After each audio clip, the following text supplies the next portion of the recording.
No spin, no bias, no censorship. I'm Dan Wootton. This is Outspoken Live episode number 170. And whoa, Donald Trump already succeeding in changing the West. Today, he made the UK and our battered hard left PM Slippery Starmer commit to a defence spending hike long promised by the Uni Party, but never delivered. Mr. Speaker, it's a proud legacy. But in a world like ours, it's also a heavy one, because the historical load we must carry to fulfil our duty is not as light as it once was. Oh, God. I mean, the speech was painful. He invoked Churchill, despite the fact he's tearing down Churchill portraits throughout Westminster. We're going to get into it in just a moment. But what I find so shocking is that the MSM has totally ignored the other big story of the day, which I think shows democracy itself is now under threat in the UK as the police allowed the hard left violent terror group Antifa to infiltrate a Reform UK event in Cornwall last night with Nigel Farage targeted.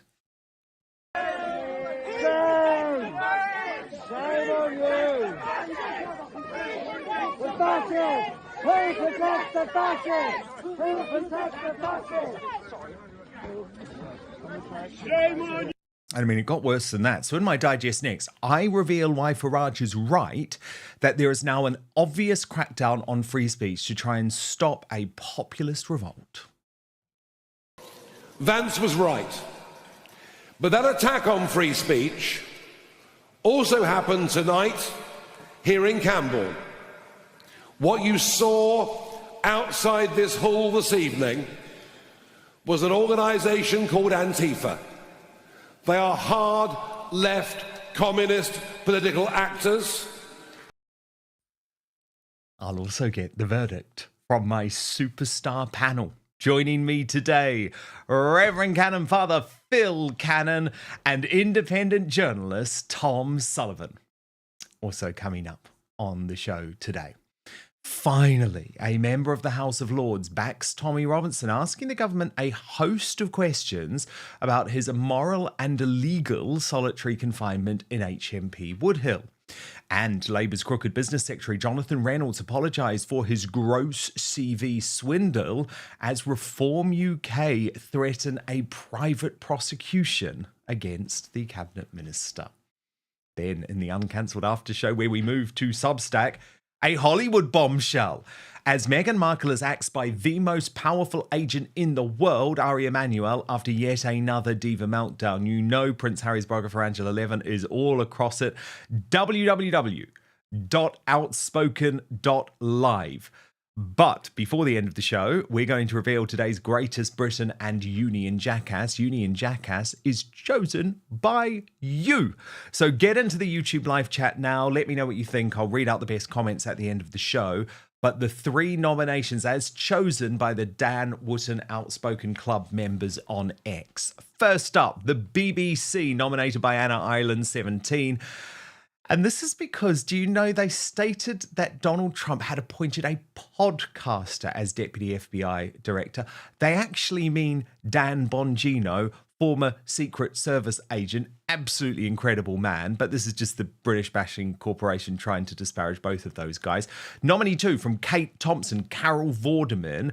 And Kate says she's supposed to be highly intelligent, but posts this crazy tweet this morning. And she said, the daft bint, what is it with these warmongers? And the tweet was, US sides with Russia and UN resolutions on Ukraine, Donald Trumpski. And the third nomination, Ed Miliband. This is a choice of Alan D. Jones. And his reason is that he's probably the most dangerous politician in the UK. We're still waiting for our £1,000 cut in energy bills. Of course, how predictable, energy bills going up. So get your votes in. Get chatting on the live YouTube chat, and I will reveal the greatest Britain and Union jackass at the end of the show. But now, let's go.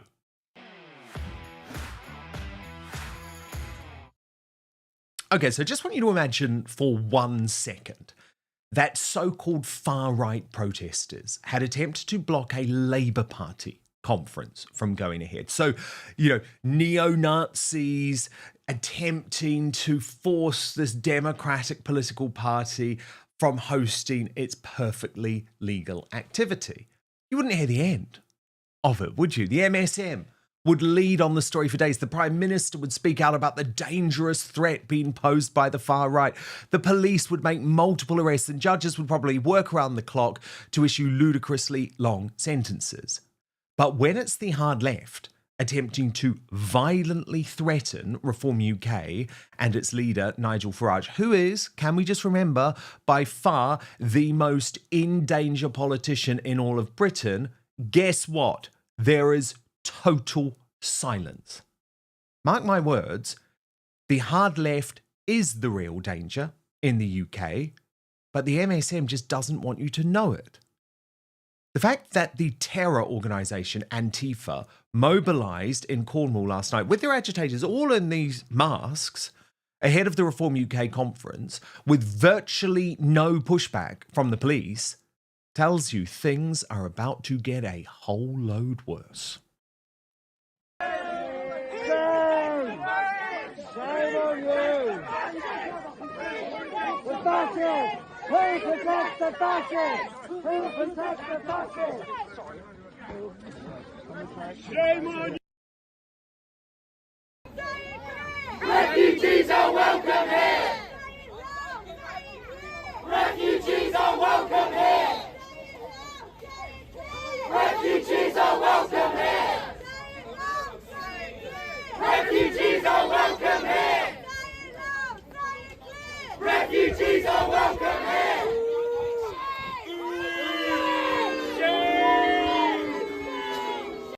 Now, Farage braved those scenes and quite rightly used them to powerfully make the point that US Vice President J.D. Vance is right about what's happening to Europe. Vance was right. But that attack on free speech also happened tonight here in Camborne. What you saw outside this hall this evening was an organisation called Antifa. They are hard left communist political actors who were intent on shutting us down, intent on this exercise in democracy that is happening here in Cornwall tonight. They were intent on shutting it down. Well, let me give a message to Antifa. Let me give a message to two-tier Keir Starmer. Let me give a message to all of them. We will not be cowed. We will not be silenced by anybody. We are the British people and we want a common sense government back in charge of our country. We're going to fight for it and we are going to win. We're going to win. We are going to win.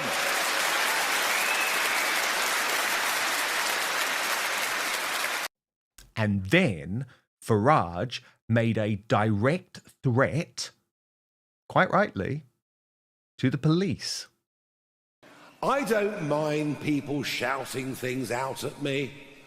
I can just about live with the odd egg, that's all right. But masked people outside tonight, threatening and intimidating you, Cornish members of the public, is not good enough, and all the warnings were there online before. Everyone knew what was going to happen, except it would appear the local police. And I will be writing to the acting chief constable to say stop looking at what people say online and allow democracy to flourish in Devon, Cornwall and the whole of the West Country.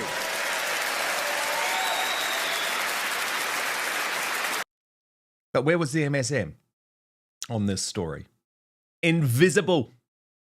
Invisible. Indeed, they ignore the danger of the hard left as they try and invent a far-right threat that doesn't exist.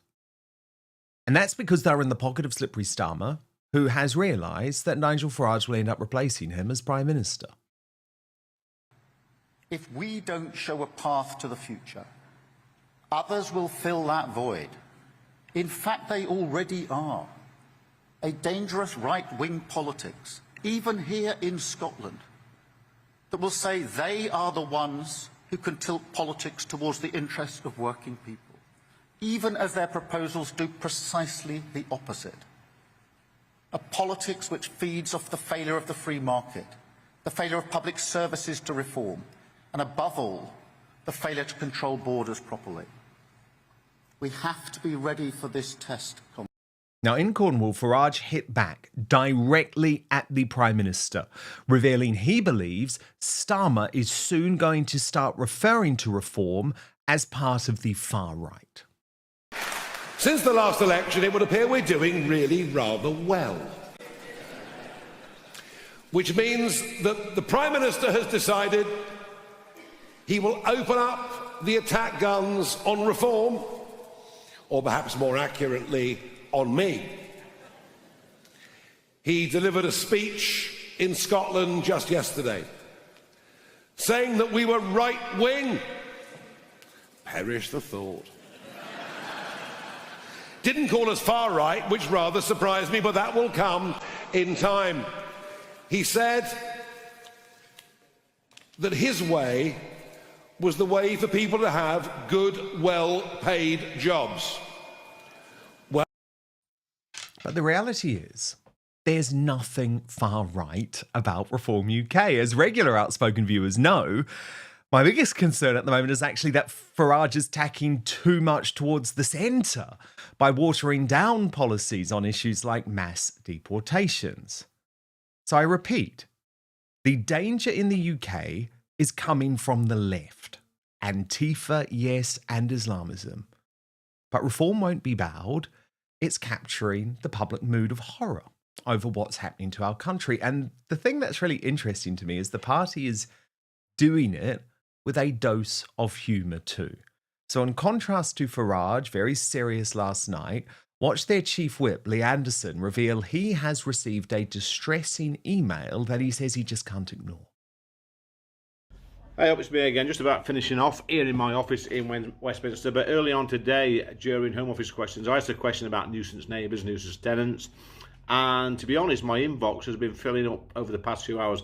And I've just picked this one out from it's not a constituent, but listen to this email I've had. And it says, "Dear Lee, thanks for raising the issue of nuisance tenants in Parliament today. Even though you're not my MP, could you please help me and my family with the problems we've encountered with a nuisance tenant? It started about 7 months ago when this bloke, this funny looking bloke, and his family moved in. Since then, he has made everyone's life a misery. My neighbours are too scared to speak out, as the police always seem to take his side. We have tried speaking to him, but he just won't listen. Please help us. His address is 10 Downing Street in London." Very, very good. Now, let me bring in today's superstar panel. And I'm delighted to welcome back the independent journalist Tom Sullivan and Reverend Canon Father Phil Harris. Father Phil, goodness me, Antifa last night, Nigel Farage says these guys are actually dangerous. This is not protest. Yet the police do nothing. The MSM ignore the story. In stark contrast to the so-called riots that we saw after the Southport massacre. Two-tier policing in action again, Phil? Absolutely. As you're aware, I'm sitting in the United States at the moment in my hotel I'm jealous. You know, Antifa really came to fame here with George Floyd, you know, this kind of unknown American, and the unrest that was actually caused by the anti-fascists, but very much communists. And they are just such a wrong, evil organisation that words just fail me. I mean, what they were chanting there in Cornwall, you know, anything that breaks down society has Antifa written all over it. You know, what else do we say? I mean, it is a total break down society, that organization. They stand for everything that is wrong and countercultural to the Christian way of life that this country was founded upon. Tom Sullivan, what did you make of these scenes? And why is the MSM ignoring it? The MSM are quiet, Dan, because they are responsible for riling these people up. I mean, I understand why people behave like this. It doesn't surprise me. If the whole establishment, Channel 4 news and BBC comedy shows and your lefty teacher at school and your lefty lecturer at university, if all the power structures tell you these people are evil, they're dangerous, they're racist, they're a threat to our British values, etc., you might quite reasonably, if that's what you've been told and indoctrinated to believe that it's almost kind of your duty to take these people on. It's the same thing we see with the Just Stop Oil protesters. You wonder, why are they gluing their hands to the tarmac and throwing oil and paint over the Mona Lisa? Because they really believe it. They really believe the world is ending, and these Antifa really believe that Nigel Farage is Hitler. I mean, you know, I'm still shocked by seasoned journalists who've worked in mainstream TV channels, who are a lot older than me and have been around the block, and they kind of flippantly say stuff like, oh, reform, they're just a load of Nazis. And I sometimes look at them, it's usually not worth it, but I sometimes say, do you actually believe that, do you? And I think they do. So it doesn't surprise me that the mainstream media are ignoring something that they've created. And it's just why I believe more than ever, especially looking at America as an inspiration, not only do we have to basically create our own media, we have to create our own institutions. Doge is a great example, or Yes. You know, put our own people in these institutions. It's like, I hate the BBC, but people on kind of our side of things always say abolish the BBC. I'm saying no, don't abolish it. Let's aim to put our own people in there. Imagine if the BBC was a pro-British patriotic broadcaster. That would be great, and hopefully we would have less sad, young, indoctrinated people going out on the streets committing violence. But maybe I'm an idealist. I don't know what you guys think about that. What do you think? What do you think, Father Phil? Well, you told me off last time for saying something similar to that, Dan. And I finished kind of the show, and I messaged you afterwards, and I thought, actually, I got that wrong. And you know, Tom, I think you the mechanism there, the intent is kind of quite right. However, I just, there's a tipping point, isn't there, very often. It goes so far, it's very hard to bring it back. And I, you know, I'm nostalgic. I remember, I'm old enough to remember when the BBC was something of, you know, of something to be proud of, the British Broadcasting Corporation. The interesting thing is, Dan, that if you do a search on Antifa, which I did in preparation for the show, and we know what Antifa is, but I just thought I'll just go and do a little bit of digging around. And it says this: to add confusion, so Antifa's about confusion, significant disinformation, and a proliferation of fake accounts on social media platforms. That actually describes the BBC, you know, and the two are hand in hand. Just this confusion, but people believe this stuff. And it's the story of Quasimodo, isn't it? That Quasimodo looks in the mirror every morning when he wakes up, and he looks in the mirror and he tells himself he's beautiful. And at the end of the year, he absolutely is convinced that he's beautiful, because he's told himself that statement over and over and over. And that's what's happened now with the mainstream media. And I only caught on a few years ago that we were just being fed loads of pups. And, you know, as I traveled around the world in my role as a cleric and as a senior clergy member, I started to see things with my own eyes that didn't fit the narrative. And I realized that we were being fed by all of the mainstream media these lies. And Antifa has thrived on that. The problem is that it's taking time for people to wake up. But praise God for Trump here in the States, and for DJ Vance, and also for Elon Musk, that have lifted the lid off the pack of lies that we've been told. And I think that people are waking up now, Dan. Well, indeed. And also changing policy. Because today we have Starmer come to the British Parliament and reduce international development spending, something that people like me have been calling on for years and years and years, a policy that was in the Reform UK manifesto. And of course, he's trying to own this. He's trying to claim it was his own idea. But this is absolutely as a result of pressure from Donald Trump. Watch Starmer today.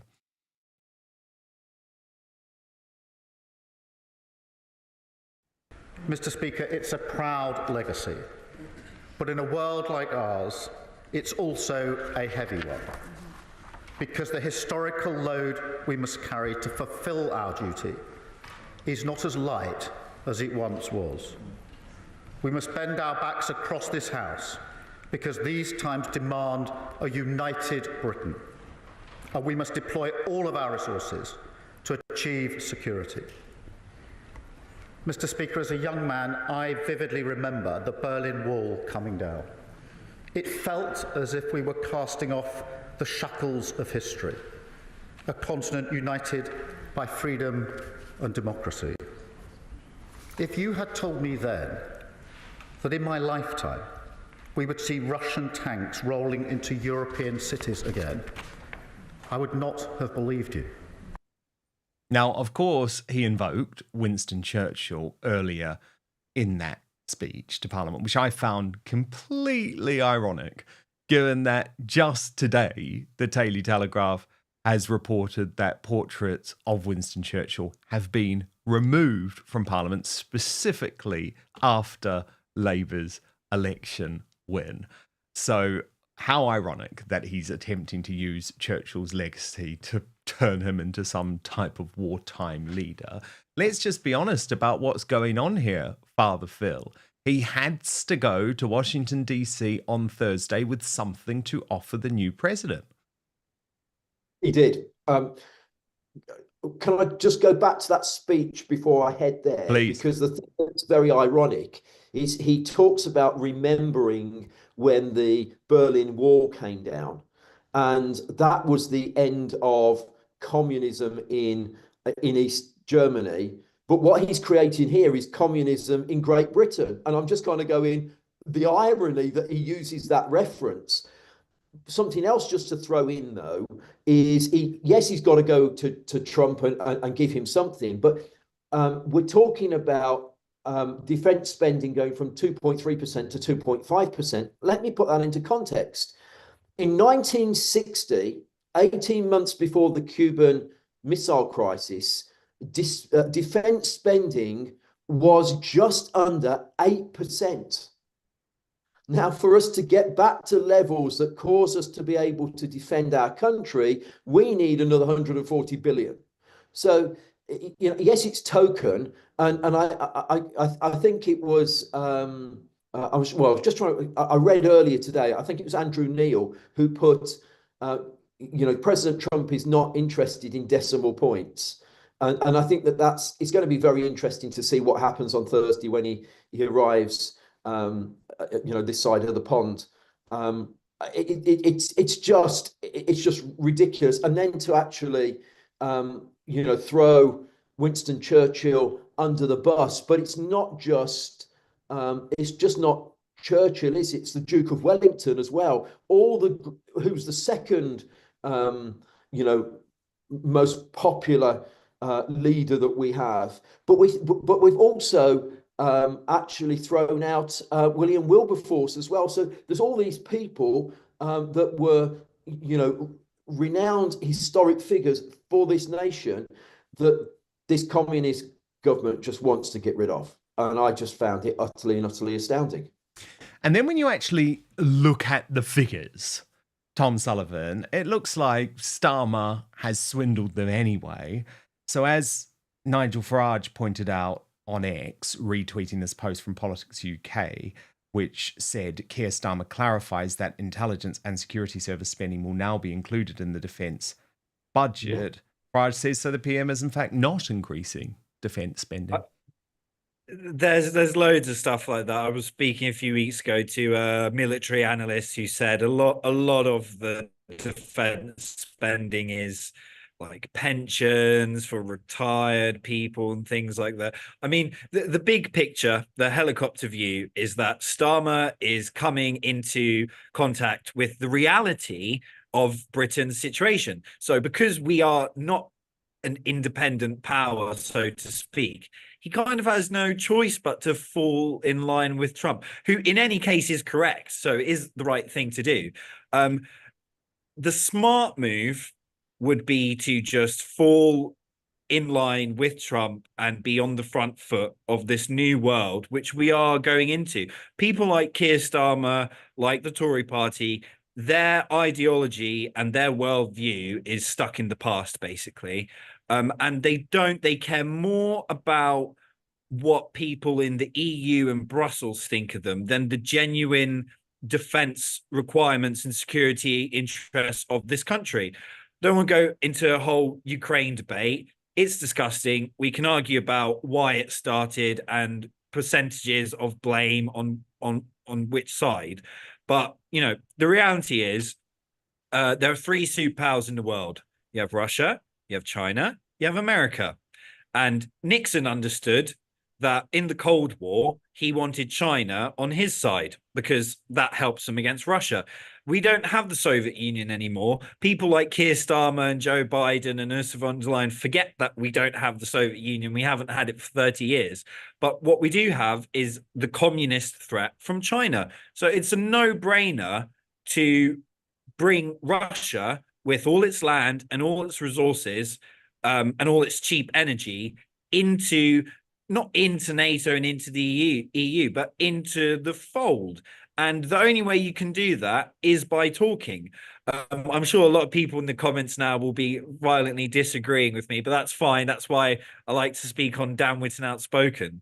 But no matter what Starmer does, because he actually doesn't believe in this, because he doesn't even know what's going on in the world. You know, you've got Marco Rubio talking about we're now in a multipolar world. You've got people leaking from the Russia-US negotiations that forget the minerals in Ukraine. Putin, it seems, is offering Trump for American companies to go and extract, Russian minerals. So, we're in a brand new world, and we actually are able, because of Brexit, to join in on that and talk about defending these islands and about doing stuff which benefits us. But Starmer doesn't believe that. So I would not be surprised if when he's in the Oval Office, no matter, the little decimal points that he's managed to bring to Trump, I wouldn't be surprised if Trump embarrasses him. And we saw Macron sitting next to Trump. And Macron, he's a bit cheeky, he's a bit quick on his feet. He can kind of diffuse things here and there. But I can't imagine what Starmer would do if Trump, makes a jibe at him. I'm going to be cringing. He'd be sitting there, like, can you imagine Keith trying to think on his toes? He couldn't even make these big statements without reading off a piece of paper. So there could be serious cringe going on. And I have to be honest, I'm there for Trump embarrassing Starmer. He deserves it. He really deserves it. Breaking right now. Finally, a member of the House of Lords has decided to directly question the government on the despicable and, I believe, illegal treatment of the UK's political prisoner Tommy Robinson in solitary at HMP Woodhill. So this came from Lord Pearson of Rannoch. Good guy, former UKIP guy, been connected with Tommy Robinson in the past. And according to Hearts of Oak, he has tabled written questions to the government in relation to Tommy's ongoing solitary confinement and the abuse of Schedule 7 of the Terrorism Act 2000 against journalists. Now, Hearts of Oak points out that Tommy's name is not mentioned, as this would give the government reason not to answer because they don't respond to individual cases. Hearts of Oak also say Lord Pearson is the only member of the House of Lords who is concerned at how Tommy is being treated. The only peer. The government now has 14 days to respond. So let me just go now to the questions paper and look what has specifically been tabled by Lord Pearson of running to the government. So the questions are, how many civil prisoners are held in HMP Woodhill? And of those, how many are kept in its close supervision centre? How long is it lawful for a prisoner to be kept in solitary confinement? What assessment have they made of the psychological impact upon prisoners who spend long periods of time in solitary confinement? How many people are in prison in England and Wales for contempt of court? What assessment they have made of any abuse of Schedule 7 of the Terrorism Act 2000 in detaining journalists? Let me bring in my superstar panel on this, the independent journalist Tom Sullivan and Father Phil Harris. So, Father Phil, you're a big supporter of Tommy Robinson. You have marched for him in the past. How worried are you about his state at the moment in HMP Woodhill? And I guess we should give praise to Lord Pearson for being the first, but also how shameful is it that we only have one member of the House of Commons or the House of Lords who has raised this issue formally at all, even though I should say Rupert Lowe of Reform UK says that he has written to the Ministry of Justice. I think, I'm deeply grateful to Lord Pearson. He is a man of integrity, and the way that he's phrased these questions are profound. Now, I have been very deliberate about my support around the political prisoners. And in fact, when I was in London a few weeks ago at the Free the Political Prisoners, I was making the point of the kingdom of God is righteousness, is peace, and is joy in the Holy Spirit. And we don't have peace unless we have righteousness. And that's a fact as a nation. If you have nations that have gone off the rails historically, the first thing that they lose is peace, and the second thing that they lose is joy. And we are really lacking joy in our nation right now. Now, these questions are genius questions that Lord Pearson has asked. Now, how many are kept in close supervision centre? Well, the answer is going to come back one. For how long is it lawful for a prisoner to be kept in solitary confinement? Now, we are told that there is a narrative that Tommy is there for his own good, but that is actually being abused. What assessment has been made of the psychological impact for those that spending long periods of time? And this is my real concern as a priest for Tommy. Now, what I have been very, very clear on is there are things that in the past that Tommy's approach may be not in the right way, but over what he has brought in terms of highlighting, the rape gangs, he was right. And he is paying the price now. There's no way that we should have a civil prisoner, we should have a prisoner that for a civil offence. And we've got prisoners that are locked up for tweeting, when we have, an MP that's just going into prison for a limited period of time for assault. We have all these political prisoners. And I'm praying and hoping that this puts enough pressure on Her Majesty's government that right can be done by Tommy and ultimately right, for all those. I mean, so you've got a picture there of one that just breaks my heart. This man, he's dead. Because of the course of action that's taken. These, and there we have. Somebody who deleted a tweet. Lucy Connolly. Lucy Connolly. And she deleted a tweet that she made on the spur of the moment. And what was she doing? 2 years, 7 months, is it? Yes. I think. Yes, Peter Lynch, 2 years, 8 months. Julie Sweeney, about the same. And then yesterday, we saw Mike Amesbury, the Labour MP, who literally punched the lights out of one of his own constituents, go down for only 10 weeks, and he'll be out in 4. Yeah, and the bit that gets me that in that occasion is he's actually, as a sitting MP, attacked and assaulted one of his constituents who are his employee. That he employs him, and he's assaulted him.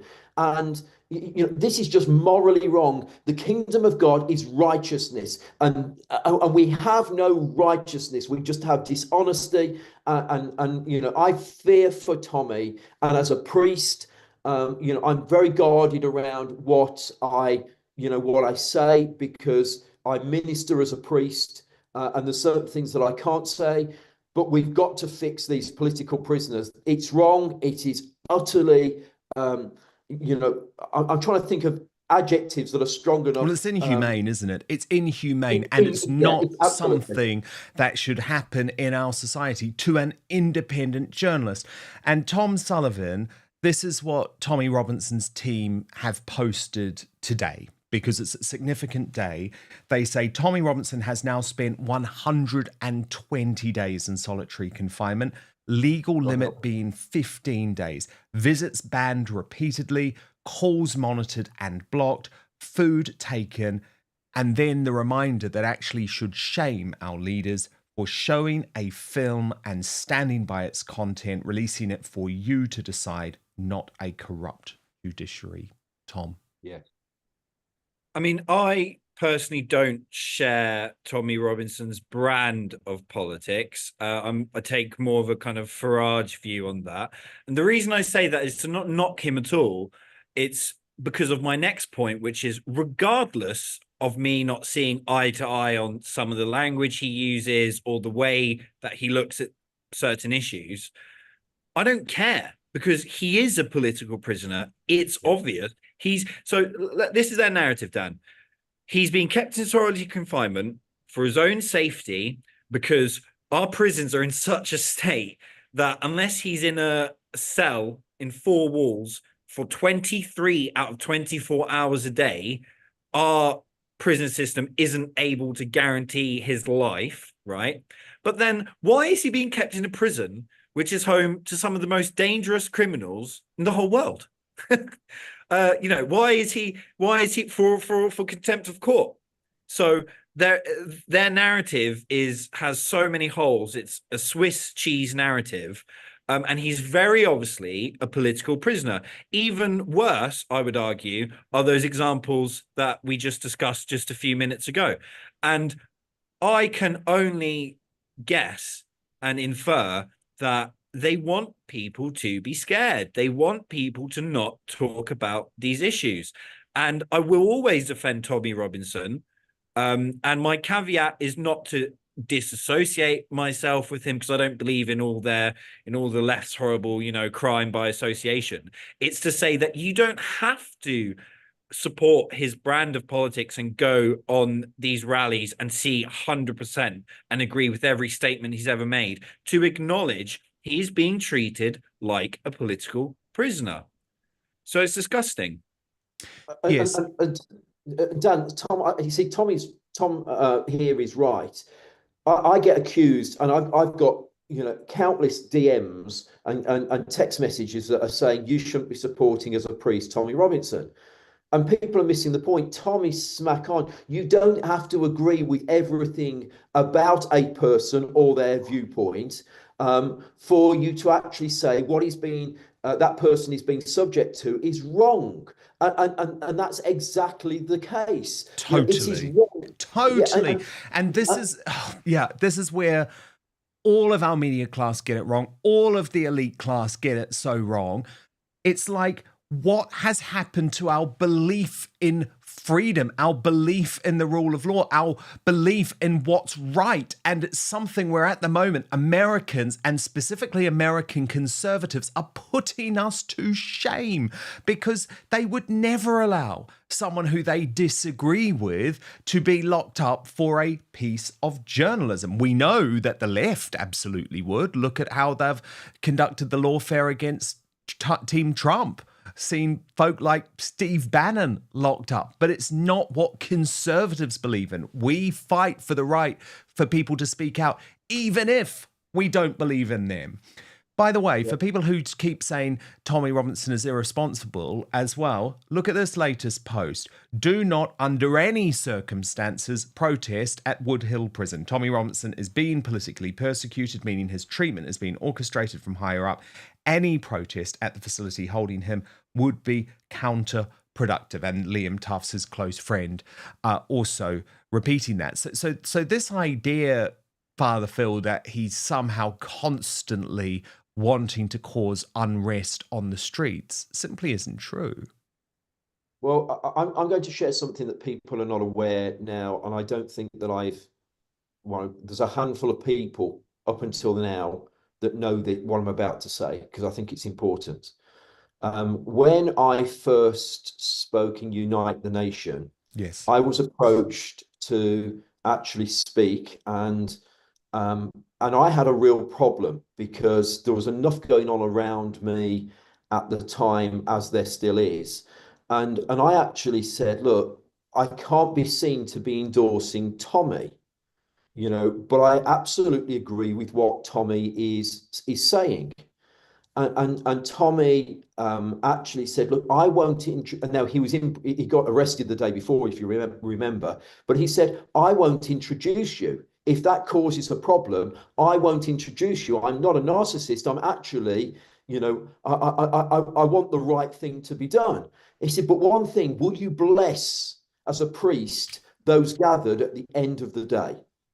Now, that's a man that isn't intent on causing trouble. He just wants the message out there, and he is deeply concerned about what's happened to our women in this nation, as I am.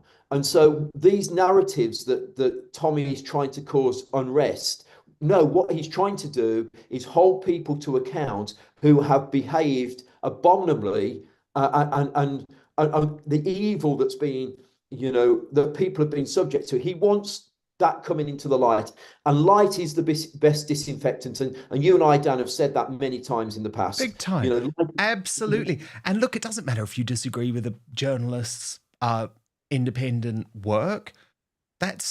You're right. Make your own film. Hit back. That's the type of world that we should live in, not this idea of locking people up. And actually, Tom Sullivan, I think Rupert Lowe has been brilliant on this. And Agreed. We praise Lord Pearson for what he's done in the House of Lords. Let's praise Rupert Lowe for what he's doing in the House of Commons.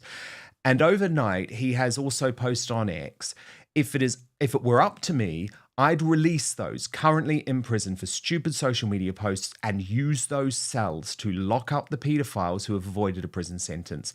I have no doubt the vast majority of the British public agree with me. And then Basil replied, we do. And Rupert added, leave the ECHR, deport the foreign criminals, jail the British paedophiles. This is the way. And I really hope, Tom Sullivan, that JD Vance and Donald Trump question Keir Starmer about why we have grandmothers and mothers currently behind bars for posts on X and Facebook when we have paedophiles who do not spend a day in jail, because that is a policy that shames the United Kingdom. I mean, I know some journalists who only after JD Vance's speech actually heard about some of these cases. And these are people who work in the mainstream media. Dan, I don't want to do your job for you and jump the gun, but I actually want to tie it to the next story, just a point that you made. So I don't know if you want to go on. Do it. You do it. So, in terms of taking inspiration from America, like they weaponize the justice system in America against Trump, we have here our own kind of form of that. We have two-tier justice and two-tier policing. And like they are fighting back in America and Team Trump now are starting lawsuits, part of me thinks, maybe we need to do that as well. And that's why I was pleasantly surprised to see that Reform are starting a private prosecution against the business secretary, Jonathan Reynolds, who, as far as I understand, I didn't actually know this, but apparently it is, a crime, or it's illegal at least, to call yourself solicitor when you're not a solicitor. So not only do we have a cabinet which is an entire cabinet which is so distant from the world of business, but together with Reeves and now Reynolds, they can't even be honest about the jobs that they have done. So I think this is great. I think in a way, people say, oh, we shouldn't start a lawfare war and, go down to their level. I think we should see what happens. Well, look, that is a perfect tease, because I am going to show you in just 1 minute exactly what Nigel Farage has said about this, and prove actually that Jonathan Reynolds did lie. I'll also tell you what the business secretary has said in response to this scandal. So don't go anywhere. It's an absolutely fascinating story. Much more from Tom Sullivan and Father Phil Harris in just 1 minute.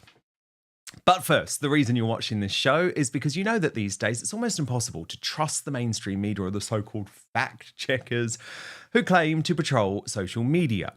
And that is for a very good reason, given the Brexit debate, COVID debacle, demonisation of Donald Trump, Tommy Robinson, the whole thing. But I have found the solution. Ground News. Today's sponsor was created by a former NASA engineer to provide you with the only safe way to consume the headlines. So go to ground.news/outspoken and check it out for yourself. But I'm going to show you now this incredible website and app in action. So let's take the recent game-changing speech by US Vice President J.D. Vance to the Munich Security Conference, where he tore into European governments, including ours here in the UK, for the despicable retraction of free speech. And you can see very clearly on Ground News, which collates the 361 sources in one piece, how the story is being covered by the media, broken down by whether it leans to the left or the right. Now, this is illustrated by what it calls its bias distribution service.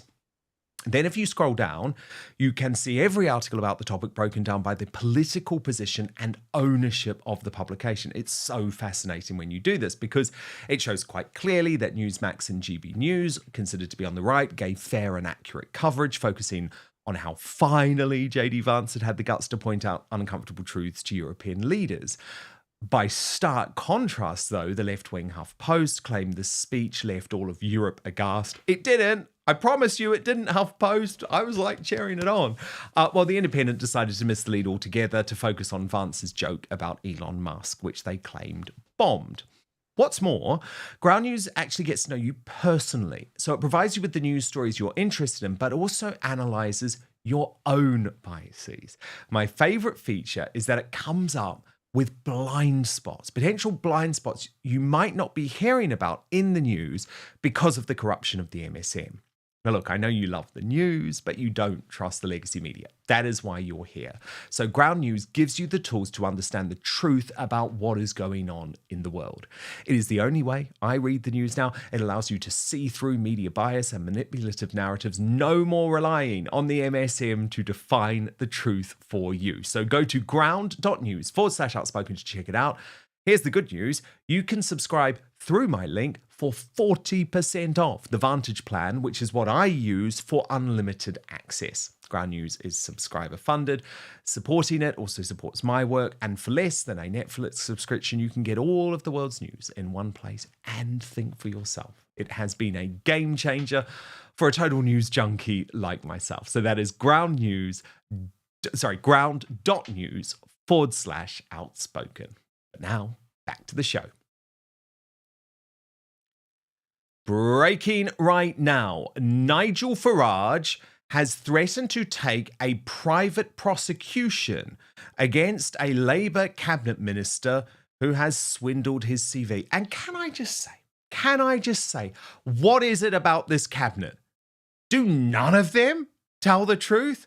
First, we had Rachel from accounts. Then we had Angela Rayner. Now we have Jonathan Reynolds, the business secretary, fibbing over whether he was ever a solicitor. I don't think this Labour government knows the truth if it hits them on the face. They're unable to even tell the truth about their own careers. So, I don't know about you, but I fully back Nigel Farage saying enough is enough of these lies. Watch. We have a Chancellor.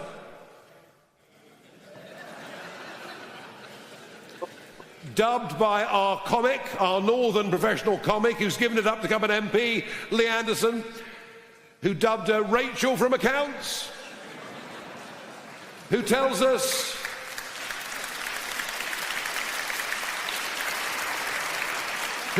she spent 10 years as an economist at the Bank of England. Now we know it was 4.5 in customer complaints. Is it any wonder we're in such trouble? And a business secretary, Jonathan Reynolds, who's never had a proper job in his life, who tells us he's a solicitor when he's never been qualified, which is a criminal offence. And I can tell you tonight that there will be a private prosecution brought against Jonathan Reynolds. And do you know what makes me sick? The mainstream media have completely allowed these Labour liars in cabinet to get away with their lies and also to get away with perpetuating a cover-up. Look at Lisa Nandy, the culture secretary at LBC, compared with the truth of what Reynolds himself said in Parliament. Does Mr. Reynolds find it necessary to lie about his background? I don't think Johnny lied about his background for a minute. He has never pretended to be a solicitor.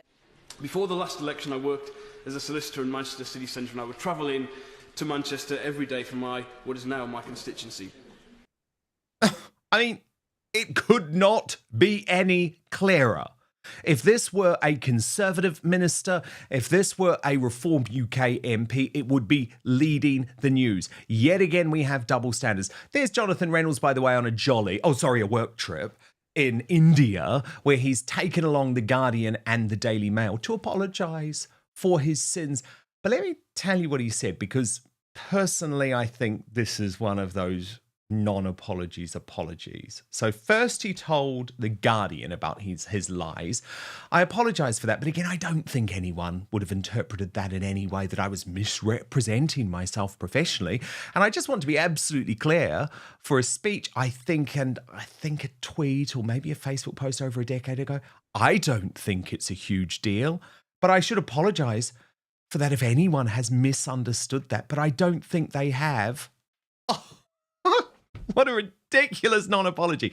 Then the Mail. This is what he said to the Mail. I've never presented myself as a qualified solicitor.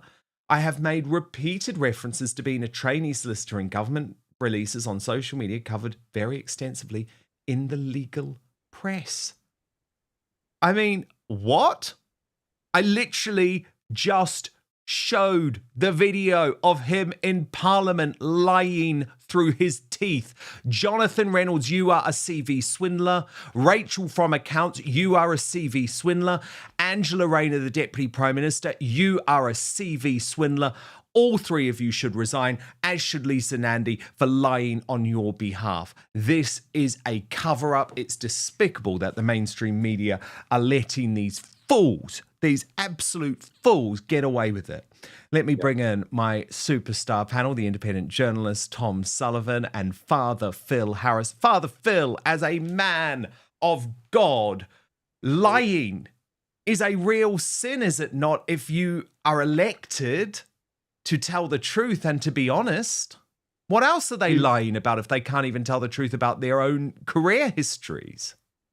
That is the exact point. What else are they lying about? How can we trust them? So thank you for giving me the great link in terms of as a man of God. The 9th commandment says, do not bear false witness. The 10th commandment says, do not covet. And that sums up the Labour Party as it currently is. But I just wanted to be a priest for a moment. Proverbs 6, verse 16 says this: there are 6 things that the Lord hates, 7 that are an abomination to him: haughty eyes, a lying tongue, and hands that shed innocent blood, a heart that devises wicked plans, feet that make haste to run to evil, a false witness who breathes out lies, and one who sows discord among brothers. Jesus says, let your yes be yes and your no be no. And until we are honest, this nation will go nowhere. And I think my concern is the Uni-Party, both Conservative and now Labour, have been consistently dishonest. And that is now coming to the fore. When I arrived here in Knoxville Airport last night, the Uber picks me up to take me to the hotel. And the first thing the Uber driver, Matthew, says to me, what is it with the dishonesty of your government? That is just embarrassing. It's utterly embarrassing that I arrive the other side of the pond and the first thing the Uber driver says to me is, what is it with the dishonesty of your government? And I am fed up of the lies. I'm fed up of the dishonesty. Why can we not just tell the truth? You know, and I put out a tweet yesterday and I misspoke. And in a few moments, I came back and I went, I misspoke. I used the wrong terminology. You know, and it wasn't about lying. It was just wrong terminology. We need to have an integrity that says that we are honest. We cannot go around and, you know, Paul writing to the Colossians, do not lie to one another.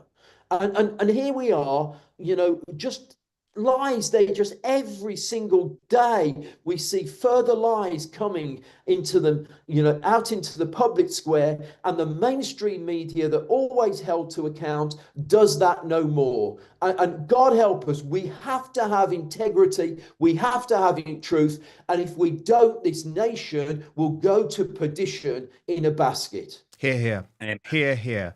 Because Tom Sullivan, I think one of the real problems is that once you lose trust in your government, it is virtually impossible to get it back. Now, Tom, I'm sure you'd agree with me that we've lost trust in our governments over the past few years. The Brexit betrayal and then the complete scam that we all had to go through over the course of COVID. But these lies are almost now so commonplace that it's like we just can't trust anything our leaders tell us. And that is going to have such a consequential effect when the government does want us to believe them. Because I'm sorry, I won't. Neither will I. And just very quickly, I want to thank Father Phil for that. It was very, very powerful, and it just reminded me why I'm a Christian. Jonathan Reynolds said it's not a huge deal. It is a huge deal because the truth is a huge deal. The truth is a value in itself. And what Trump has shown us is that when you have the whole world and, you know, the realm of the devil against you, the truth can cut through all of that. Everyone in their ivory tower, the truth is so powerful. And I think that's what his redemption arc as well has shown us. Everything he's doing now and the team around him is doing has shown us. And I'm over the moon because I know it's only days, but I believe that this is actually showing us here in this country what we can do. And the last thing I'll say is that we should not only be inspired by Trump, you know, for his telling the truth and his radicalism, but also for little tactical things like nicknames, because Rachel from Accounts is a very Trumpian nickname.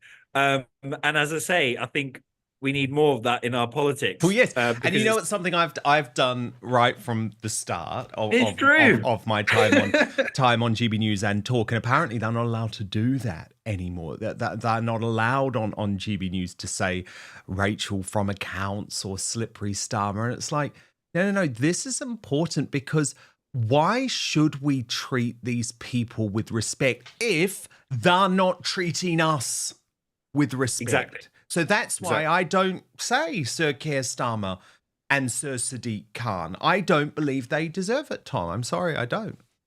Agree.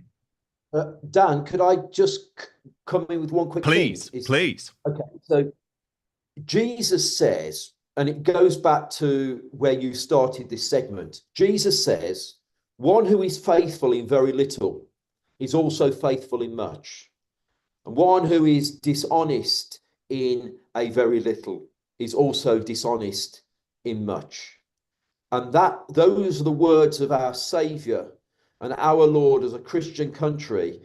And your point is exactly true. If you are dishonest with your CV, you're going to be dishonest in high office. It's just an absolute fact. And Jesus is very, very clear about that. One who is faithful in very little is also faithful in much. And one who is dishonest in a very little is also dishonest in much. And so we've got to get back to honesty and integrity. And these people, if they are lying in public office, I'm sorry, they have to go. They have to go. Couldn't agree more. I mean, as Kylan M has just said on our live chat, I have voted in elections since the early 70s and never known a government like this or a prime minister like Starmer. And it is just really, really interesting, isn't it, that this is really new territory, actually. And Dan, sorry, just one very last thing. If you can take the names out of this, because this isn't about, and I think that very often we can become very emotive because it's Starmer, Keir Starmer, or it's Rachel Reeves, or it's Reynolds, it's whoever. You can take those names out of the equation. Anybody who is doing this and behaving in this way, we need to call out. And it just happens to be these people, and it's horrific. They are wrong. It's horrible. And the lying and the dishonesty has to stop. Indeed, it does. Indeed, it does. Reverend Canon, Father Phil Harris, so brilliant to have you. Have an amazing time in America. And the independent journalist, Tom Sullivan, thank you as well. Brilliant superstar panel today. And while I'm looking at your comments actually right now, and some really, really fascinating thoughts coming through, but Maeve was actually at the Reform UK conference in Cornwall last night that was infiltrated by the Antifa terrorists. That's what I call them, because I believe they are. And she says, I was at the conference, masked thugs wouldn't let us through to the entrance. The female police officer politely went up to the thugs and asked if we could come through. They were empowered by that. I felt sick. And on this whole idea of the independent media being necessary to really challenge what's going on, and A48126 says, journalists are the thread that holds the fabric of democracy together. We will remember those that didn't do their job. And that's a great point, because I remember those journalists that didn't do their jobs over Brexit, over the COVID pandemic. I will never forget it. And that is what's really important. We can't then all of a sudden have short memories and trust these people again, because we know where their loyalties are at. And, oh, thank you, Jenny Chilton. This is lovely. Jenny says, new media is the best. Losing GB News is the best thing that could have happened, Dan, because I love this show. And thank you. I actually feel the same. Jenny, I feel the same, because why on earth should they be able to tell me what I can call someone? It's ludicrous. Now let's move on to today's Greatest Britain and Union Jackass. 3 nominees for Union Jackass today. Anna Ireland put forward the BBC because they said that Trump appointed a podcaster in Dan Bongino as Deputy FBI Director instead of former Secret Service agent in order to disparage both of them. Kate Thompson nominated Carol Vorderman, who is supposed to be highly intelligent, but posted a crazy tweet this morning referring to Donald Trumpsky. She called her a daft bint and said, "What is it with these warmongers?" And Alan D. Jones nominated Ed Miliband, probably the most dangerous politician in the UK, still waiting for our £1,000 cut in energy bills. The results are in, and these were great nominations today, I have to say, because I was annoyed by all 3. And in third position, the BBC with 9% of the vote. In second position, Carol Vorderman over her Donald Trumpsky post, but this was a runaway win. Today's Union Jackass, on the day that energy prices increase, Ed Miliband, the most dangerous man in Britain, the man who is going to drive our economy and our country into the ground if he continues with this eco-extremism. Oh, so frustrating, isn't it? So frustrating. But thank you so much for your votes. Very, very, very good choice today. We're not going anywhere, though. We're moving to the Substack platform now for our Greatest Britain. I forgot Greatest Britain, actually, just before we do that. Who is our Greatest Britain today? I do know this. Oh, yes. Nigel Farage, nominated by 12 walkies. And this was, of course, because he stood up against the Antifa mob. So congratulations to Mr. Farage, today's Greatest Britain. But as I say, we're moving to Substack now for the Uncancelled After Show, where there has been a Hollywood bombshell as Meghan Markle is axed by the most powerful agent in the world after yet another diva meltdown. Prince Harry's biographer Angela Levin will be with me on Substack to reveal all. www.outspoken.live is the address. Please do sign up there. You can do so completely for free. Now, we are back tomorrow, 5 p.m. UK time, midday Eastern, 9 a.m. Pacific. Hit subscribe if you're watching on YouTube or Rumble. Most importantly, I promise to keep fighting for you, but I hope to see you on the after show on Substack in just a few moments.